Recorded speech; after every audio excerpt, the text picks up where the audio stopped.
My sister uninvited me from her engagement party to avoid embarrassing her in front of her fiancé's parents. After I spent 3 months working overtime to pay for her dream Hawaii honeymoon, I canceled everything without warning and ignored their desperate calls. Hey Reddit, my family always saw me as the fixer, the guy with the money, the solutions, the backup plan. But the second I didn't fit their picture, they tossed me aside. Before I tell you how that blew up in their faces, let me start from the beginning. My name's Dan Miller, 29, mechanical engineer, and the reliable one in the family. It's not a title I ever asked for, but it stuck. Growing up, money was always tight. Dad runs a small construction business. Mom works part-time at a clinic. My younger sister Emily was always the dreamer. Travel, big wedding, Pinterest life. I was the practical one who bailed her out when things went wrong. That pattern never changed. Even after I moved into my own place and got a steady engineering job, I was still the guy they leaned on. And honestly, I didn't mind. I like being useful. So when Emily called one night in early March to say Josh had proposed, I was genuinely happy for her. Josh seemed like an okay guy. A bit too quiet, not much of a sense of humor, but he clearly loved her. That's all that mattered. Emily wanted a proper engagement party, but money was tight. Dad's company had lost clients. Mom's hours were cut. I told her not to worry, I'd help. From March through May, I worked my ass off. Overtime, late nights, skipped plans. I even put off buying a car. Every extra dollar went into an Emily fund. By late May, I had enough to do something big. I invited her over for dinner. After we ate, I handed her a folder. First-class tickets to Hawaii, a week at a beachfront resort, and $6,200 in a savings account for spending money. She stared at it, then started sobbing. "You're the best brother ever." Mom and Dad were there too. Dad nodded. Mom said, "That's very generous, Daniel." But her smile didn't reach her eyes. A few minutes later, as we were cleaning up, Mom said, "Make sure you dress properly for the party, okay? You know how these things are." And I brushed it off. She's always made little comments like that. But something about the way she said it felt pointed. I met Josh's parents at a family dinner. His mother asked weird questions. What kind of people will be at the party? Will it be very casual? When I mentioned my friend Sam, she said, "Well, we're keeping it small and tasteful." That's when I knew my presence was suddenly something to be managed. A week later, the family group chat started blowing up. Wear a proper suit. Don't bring Sam. Don't make those jokes you always make. It felt less like planning and more like they were managing a liability. I replied with a thumbs up emoji, but I'd be lying if I said it didn't sting. At work, I was dragging. Sam noticed during lunch. "You're working more hours than anyone here, and for what? You already paid for their trip. I just want her to have a good day." "Yeah, but you're starting to sound like a bank with legs." He had a point. Despite everything I was doing, it felt like the more I helped, the less they wanted me around. A few days later, there was a pre-party dinner with both families. It was at this mid-range Italian place downtown. Nothing fancy, but everyone was dressed like it was a black tie event. Josh's parents were already seated when we arrived. His mom, Susan, stood up and hugged Emily right away, then shook my hand politely like I was a business associate. The conversation was stiff at first, a lot of small talk about weather, work, and wedding venues. At one point, Susan smiled and said, "We're really looking forward to keeping this event intimate. Just close family, you know?" It was a casual sentence, but the way everyone nodded made it feel like a statement meant for me. I didn't respond, just sipped my water and listened. Trying to lighten the mood, I cracked a harmless joke about Josh needing training wheels for marriage. Emily laughed, too loudly, then quickly said, "You know, maybe don't say stuff like that at the party." It wasn't rude, but it was the kind of correction you give to someone you're embarrassed by. I felt my face get hot, and I kept quiet for the rest of the dinner. After we left the restaurant, Mom caught up to me in the parking lot. "Daniel," she said, adjusting her coat like she was about to say something important. "We just want this party to go smoothly. No drama, no uncomfortable moments. That's all." "I wasn't planning on causing drama," I said. "I know, but sometimes you say things that not everyone understands. It's just easier if you stay low-key." That word, easier, stuck with me. It sounded like they were preparing for me to be a problem before I'd even done anything. The next weekend, I stopped by my parents' house. While gathering tools from the shed, I heard Mom and Dad talking in the kitchen. "He's just different from the rest of us," Mom was saying. "You know how blunt he gets." "I know," Dad replied quietly. "But he means well." "Of course he does. But maybe it's better if he doesn't come." Emily's already stressed about impressing Josh's family.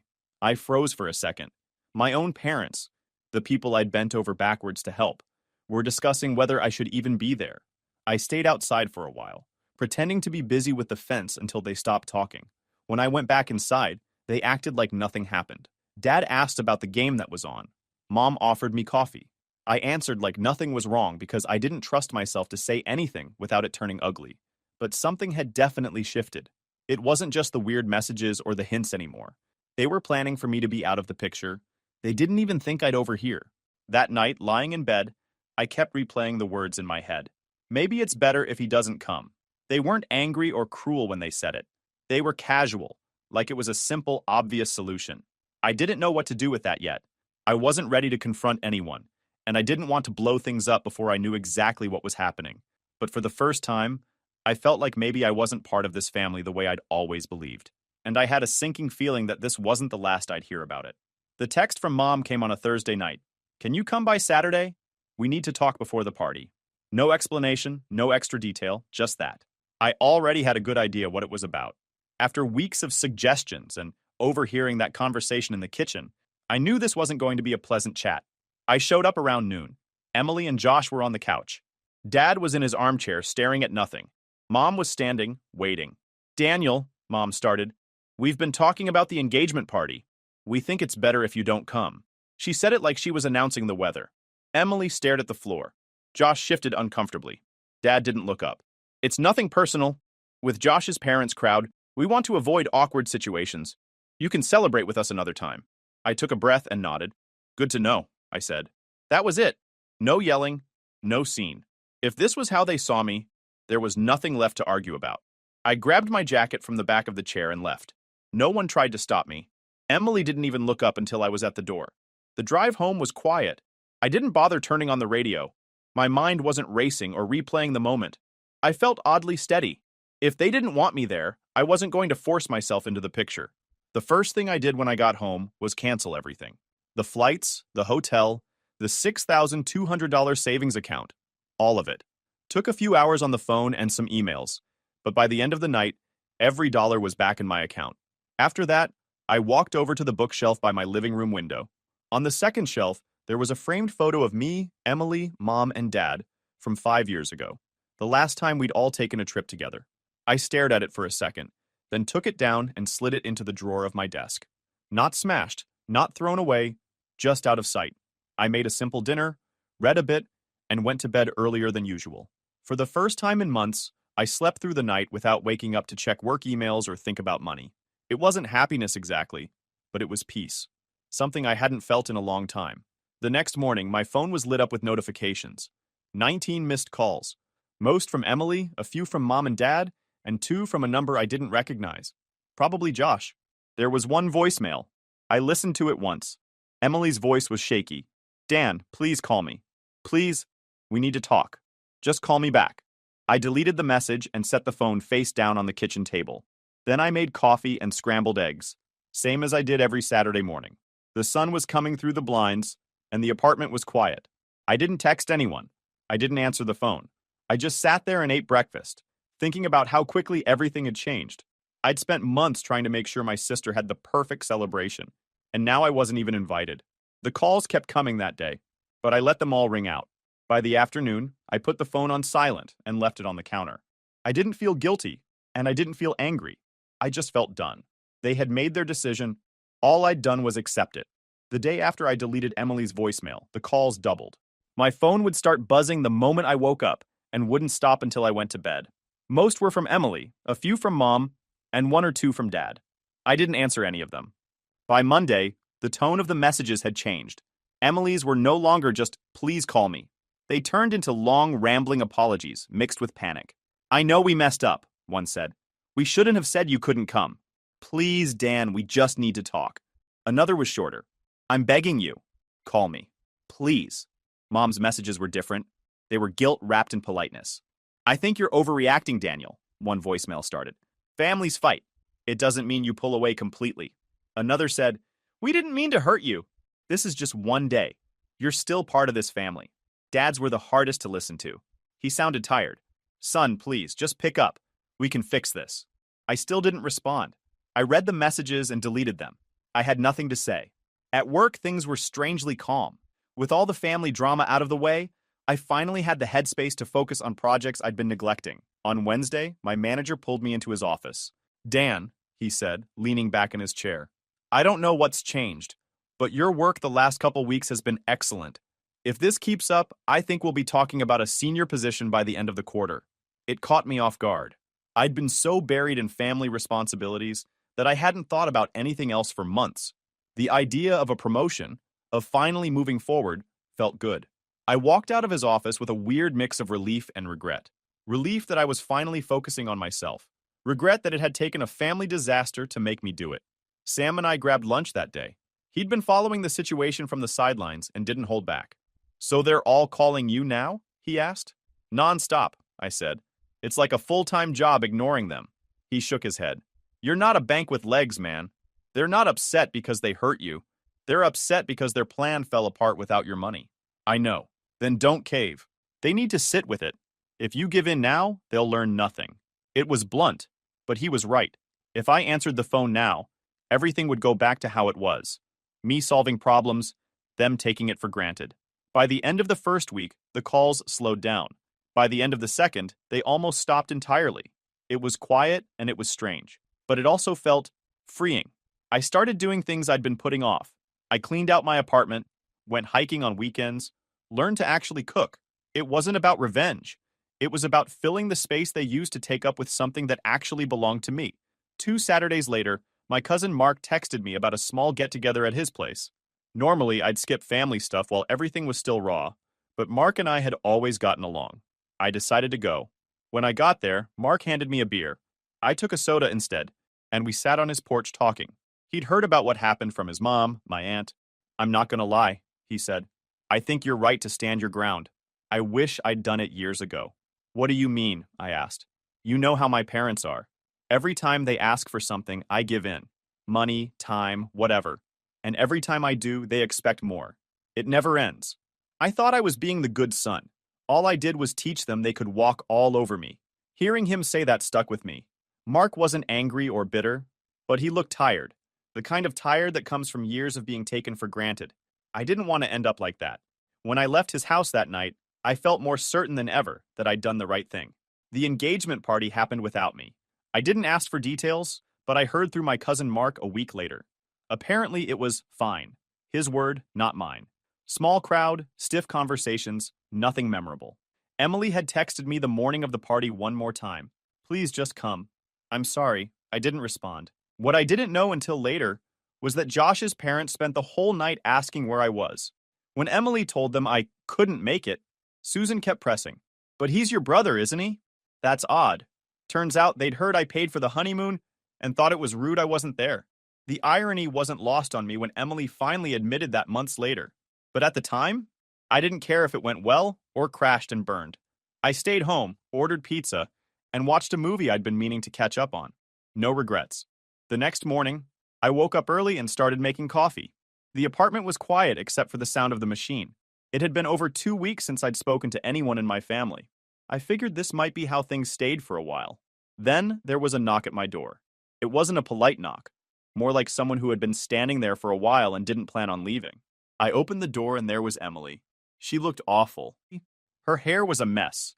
She had dark circles under her eyes, and she was wearing the same sweatshirt she'd had on in an old photo I'd taken of her during college finals. Can we talk? She asked quietly. I stepped aside and let her in.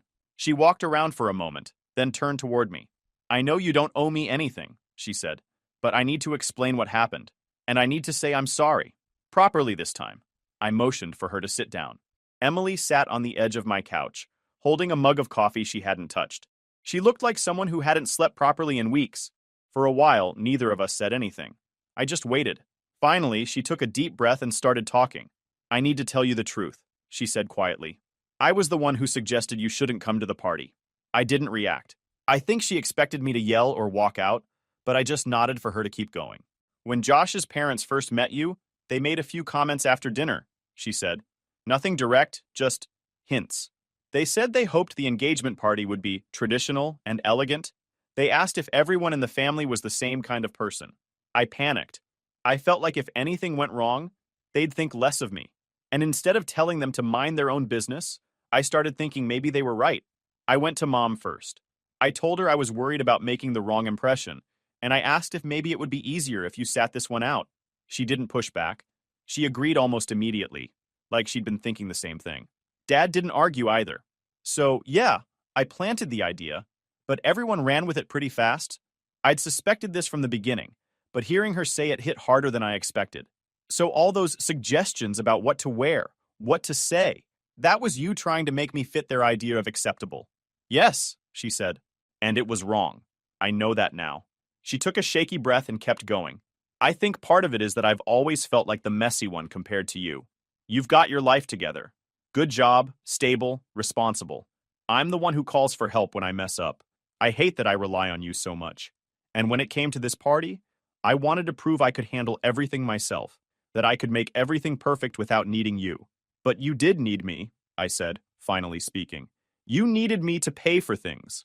You needed me to make your dream honeymoon happen. And I did it without hesitation. Then you turned around and decided I wasn't good enough to be seen next to you in front of Josh's family. She flinched. I know, I was selfish. I used you, and when I didn't think I needed you anymore, I pushed you aside. I'm sorry. I wish I could go back and change it. I sighed and leaned back in my chair. It wasn't just about the party, Em. It was everything. I felt like my worth to you, to all of you, was tied to my bank account. The second you didn't need money, you acted like I was an inconvenience. That's not family. That's a transaction. Emily nodded slowly. You're right. I hate that I made you feel that way. For the first time in weeks, the conversation felt real. No excuses, no fake politeness, just honesty. That night, after she left, my phone rang. It was Dad. I almost didn't answer, but I figured I'd already heard from everyone else, so I picked up. Hey, son, he said. His voice was quieter than usual. I wanted to say I'm sorry, too. I should have stopped this before it got that far. Why didn't you? I asked. He sighed. Truth? I felt ashamed. I couldn't pay for anything. You've done more for this family in the last year than I have, and I hated how that made me feel. I thought staying quiet was easier than admitting it. It was hard to hear, but at least it was honest. We talked for a few minutes. Nothing dramatic, just a straightforward apology. The next morning, Mom texted me too. It was short and stiff, but she said she regretted how everything unfolded and hoped we could talk soon. I didn't reply right away. I needed time. 2 days later, Emily came back. This time, Josh was with her. He looked nervous as they stood at my door. Can we come in? He asked. We sat around the small dining table. Josh spoke first. I need to apologize too. I knew what was happening, and I didn't say anything. I was scared of making things awkward with my parents, but I should have stood up for you. I didn't, and I regret it. I appreciate that, I said. But if we're going to move forward, things need to change. What kind of changes? Emily asked. No more decisions about me made behind my back. No more fake image stuff to please people who don't even know me. And no more treating me like I'm just here to solve problems. If you want me in your life, you have to accept me. Not just what I can provide.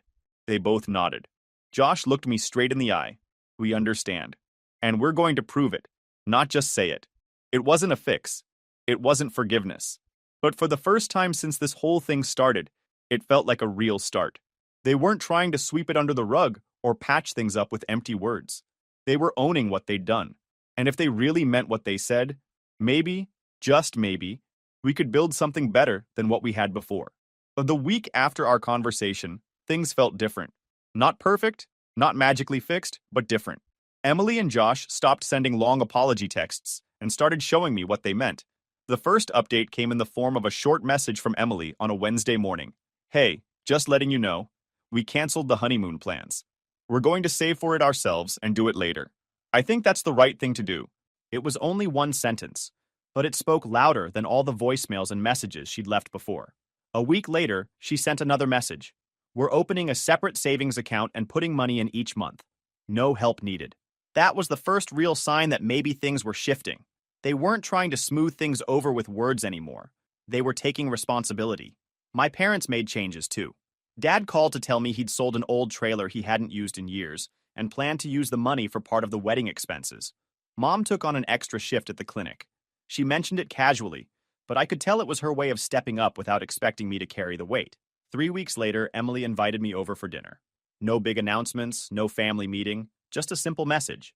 Want to come by Saturday? We'll cook. I hesitated for a day but decided to go. It was the first time I'd seen them since that talk. When I got there, the apartment smelled like garlic and tomato sauce. Emily was stirring pasta on the stove, and Josh was setting the table. There was no awkward silence, no tension you could cut with a knife. We talked about work, TV shows, a movie Josh wanted to see. He asked me about a project I was working on and actually seemed interested. Emily showed me a Pinterest board for wedding ideas and asked for my opinion on colors. Nothing heavy, nothing forced. Just a normal, easy evening. When I left, she walked me to the door. "Thanks for coming," she said. "I know we have a long way to go, but I want this to feel normal again." "It's getting there," I told her. And I meant it. Life outside the family was picking up too. 2 months after my manager's first hint, the promotion became official. I was now a senior mechanical engineer, which came with a raise and more responsibility. The day after I signed the paperwork, I went to a used car lot and bought a secondhand Honda I'd been eyeing since last year. It wasn't fancy, but it was mine, and it felt like a small victory, something I'd earned for myself. Around the same time, Emily mentioned that she and Mom had started attending counseling sessions together. "We've only had 2 so far," she told me one afternoon, "but it's helping. The therapist's been talking to us about boundaries and why we fall into these patterns." I was surprised she'd even considered therapy. It wasn't something our family ever talked about, but it showed she was serious about doing things differently. A month later, Emily asked me for help with the wedding again. Only this time, it wasn't about money. "Would you mind helping with the logistics?" she asked. "Like figuring out the seating chart? Maybe helping with the schedule for the day?" "I could really use your brain for this stuff." I paused. "You're not asking me to pay for anything, right?" She shook her head. "No, just your opinion. And maybe a few spreadsheets." I said I'd think about it. A week later, I texted her, "I'm in. If I was going to be part of this, it would be on my terms. No silent expectations, no guilt, just me choosing to help because I wanted to." The planning turned out to be more fun than I expected. We spent a couple of afternoons going over details, organizing vendor contacts, and figuring out where to seat the relatives who couldn't stand each other. It felt good to contribute in a way that wasn't about pulling out my wallet. One night, as we were wrapping up a planning session, Emily looked up from her laptop. "Can I ask you something kind of big?" she said. "Sure. Would you be my man of honor?" I stared at her, not sure if I'd heard right. "Man of honor? Are you serious?" "Yeah, I know it's not traditional, but you're my brother. You've always been the person I rely on. And this time, I want you there because you're you, not because of anything else." I didn't say yes right away. "I'll think about it," I told her. I wanted to make sure I wasn't doing it just to patch things up. The next day, I texted her 2 words. "I'm in." She sent back a heart emoji and nothing else. But that was enough. It was a small moment, but it felt like a turning point. For once, I wasn't the fixer, the problem solver, or the walking ATM. I was just her brother, and she wanted me by her side. By the time spring rolled around, the tone of everything had changed. My parents had stopped hinting about money and started including me in conversations like an equal. Josh's parents were still distant, but they were polite whenever we crossed paths. Emily texted me regularly about non-wedding things, random memes, updates about her job, a new recipe she'd tried. The trust wasn't fully rebuilt, and maybe it never would be exactly like before, but it didn't have to be. What mattered was that everyone was doing their part to make it different. They weren't just saying sorry anymore. They were proving it. And for the first time in a long time, I didn't feel like an outsider in my own family. I felt like I had a choice. To stay, to help, to be part of it. And that choice actually meant something. The morning of the wedding felt completely different from how I imagined it would months ago. I wasn't stressed. I wasn't angry. I wasn't carrying the weight of anyone else's expectations. I put on my suit, checked my tie once, and drove to the venue, with a calm I hadn't felt in a long time. It was a small outdoor ceremony at a park on the edge of town. Nothing over the top, but elegant and simple. When I arrived, Josh was greeting guests near the entrance. He waved when he saw me and walked over. "Glad you're here," he said, shaking my hand. "It means a lot." "Glad to be here," I replied. And for the first time, I really meant it. The ceremony itself was beautiful. Emily looked happier than I'd ever seen her, and Josh couldn't take his eyes off her the whole time. They exchanged vows under a small archway decorated with white flowers and string lights. When it was over, people clapped, music started playing, and the tension I'd been holding onto for months finally lifted. At the reception, Dad stood up to make a short speech. He wasn't much of a public speaker, so it was simple and straight to the point. "I want to thank my son," he said, glancing at me from the head table, "for everything he's done for this family and for being here today. We're lucky to have him. It wasn't flowery or dramatic, but hearing those words, "we're lucky to have him," meant more than he probably realized. Mom was next. She walked over while people were still eating and gave me a hug. "I know I haven't always shown it," she said quietly, "but I'm proud of you. And I'm sorry for how things went before." I just nodded and hugged her back. No speeches were needed. The fact that she said it was enough. Later that night, it was my turn to speak. I stood at the microphone with a glass of water in my hand and looked out at the tables. "I'm not great at speeches," I started, which got a few laughs. "But I want to say this. Family isn't about pretending everything's perfect. It's about showing up. Even when things are messy, even when people screw up. We've all learned a lot in the last few months, and I think we're better for it. Emily, Josh, I'm proud of you both, and I'm happy to be here today." People clapped, and I sat back down. Emily reached over and squeezed my hand. "Thank you," she whispered. Later in the evening, Josh's mom, Susan, approached me near the dessert table. She had that polite smile people wear when they're about to say something uncomfortable. "Daniel," she started, "I wanted to say something. I understand there was some confusion before the engagement party." I kept my face neutral. "Confusion. Yeah, that's one word for it." She shifted her weight. "I think Emily may have misunderstood some things we said. We never meant to imply you shouldn't be part of the celebration. In fact, when you weren't there, we thought it was quite strange." I nodded slowly. "Good to know." She hesitated, like she was waiting for me to make this easier for her. I didn't. "Well," she continued, "I'm glad you're here today. Josh speaks very highly of you." "Thanks," I said. That was it. I grabbed a slice of cake and walked back to my table. Josh caught up with me a few minutes later. "My mom talked to you, didn't she?" "Yeah. She feels bad," he said. "She didn't realize how it all played out." I told her what really happened. And she knows she contributed to it. She's not great at apologies, but that was her version of one. I shrugged. "As long as she doesn't pull that crap again, we're good." He nodded. "She won't." I made that clear. It wasn't some big reconciliation, but it was enough. They knew what they'd caused, and Josh had actually stepped up. That mattered more than whatever half apology his mom tried to offer. At the end of the night, Emily and Josh made one final announcement before everyone started leaving. "We wanted to share some news," Emily said into the microphone. "We paid for our honeymoon ourselves. It took a lot of saving and planning, but we did it. And we're proud of that." The room cheered, and I couldn't help smiling.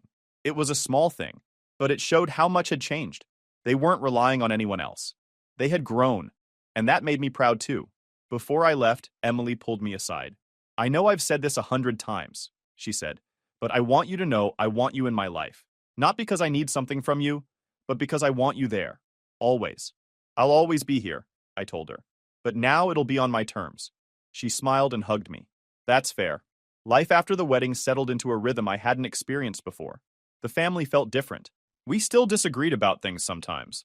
Mom could still be controlling, and Emily still overthought everything, but it didn't explode into drama anymore. Everyone respected the boundaries that had been set.